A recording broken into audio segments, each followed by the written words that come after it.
দেশের একমাত্র মদ উৎপাদনকারী রাষ্ট্রায়ত্ত প্রতিষ্ঠান চুয়াডাঙ্গার দর্শনা কেরু অ্যান্ড কোম্পানি, যেখানে উৎপাদিত মদ বিক্রি করেই বছরে কেরু মুনাফা আয় করে শত শত কোটি টাকা। পাশাপাশি রাষ্ট্রীয় কোষাগারেও জমা হয় শত কোটি টাকা। কেরুর ডিস্টিলারিতে উৎপাদিত মদ বিক্রি হয় নিজস্ব ১৩টি ওয়্যারহাউজে, আর তা নিয়ন্ত্রণে কাজ করে মাদকদ্রব্য নিয়ন্ত্রণ অধিদপ্তর। দর্শনার কেরুর মাদকদ্রব্য নিয়ন্ত্রণ অধিদপ্তরের কার্যালয়ে সম্প্রতি ঘটেছে এক লঙ্কা কাণ্ড।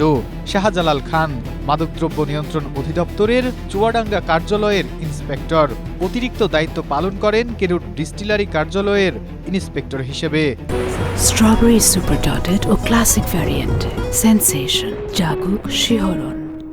গত ১৮ ও ১৯ মে অফিসিয়ালি ছুটিতে ছিলেন তিনি। তার অফিসিয়াল হাজিরায় দেখা যায় তিনি দুদিনের ছুটিতে, অথচ কেরুর ডিস্টিলারির নথিতে দেখা যায় তিনি ওই ২ দিন মদ বিক্রির চালানে স্বাক্ষর করে রেখেছেন।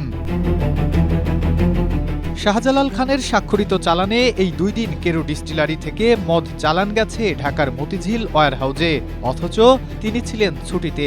প্রশ্ন উঠেছে, ছুটিতে থাকা অবস্থায় কিভাবে রাষ্ট্রীয় প্রতিষ্ঠানের মদের চালান তার স্বাক্ষরে বাইরে গেল?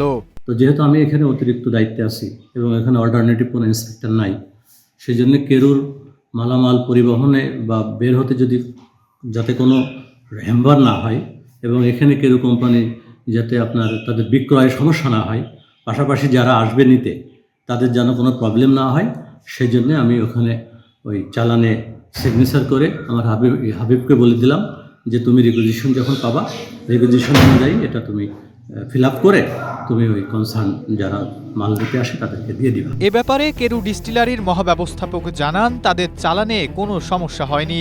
ওই ২ দিন বিক্রিত ফরেন লিকার মতিঝিলে ঠিক মতো পৌঁছেছে। কেরু কোম্পানি থেকে যে চালান যে পণ্যাগার বা সেল সেন্টারের উদ্দেশ্যে যায়, সেটা কিন্তু আমাদের নিজস্ব পরিবহনে যায়। সেই পরিবহন থেকে ওই সেল সেন্টারের যারা দায়িত্বে আছে তাদের কাছ থেকে আবার রিসিভ কপি নিয়ে এসে আমাদের সেলসে আবার জমা দেওয়া হয়। সেই সেলসে অনুযায়ী আমাদের অ্যাকাউন্টস ডিপার্টমেন্ট তার কাছ থেকে টাকা আদায় করে, টাকা কালেকশন করে। এখানে ওই যে চালান হয়ে যাওয়ার চালান গায়ে হয়ে যাওয়ার কোনো সুযোগ নেই। এদিকে এই ঘটনায় ইন্সপেক্টর শাহজালাল খানকে স্ট্যান্ড রিলিজ করে ঢাকায় নেওয়া হয়েছে। তদন্ত কমিটি গঠন করে তদন্ত চলছে বলে জানান মাদকদ্রব্য নিয়ন্ত্রণ অধিদপ্তরের চুয়াডাঙ্গার উপপরিচালক। যে ঘটনাটাই ঘটেছে, এই ঘটনার প্রেক্ষিতে পরিদর্শক জনাব মোহাম্মদ শাহজালাল খানকে ঢাকায় ক্লোজ করা হয়েছে এবং এ বিষয়ে অধিকতর তদন্ত চলছে। ১৯৩৮ সালে চুয়াডাঙ্গার দর্শনায় কেরু অ্যান্ড কোম্পানি প্রতিষ্ঠা করেন ব্রিটিশরা।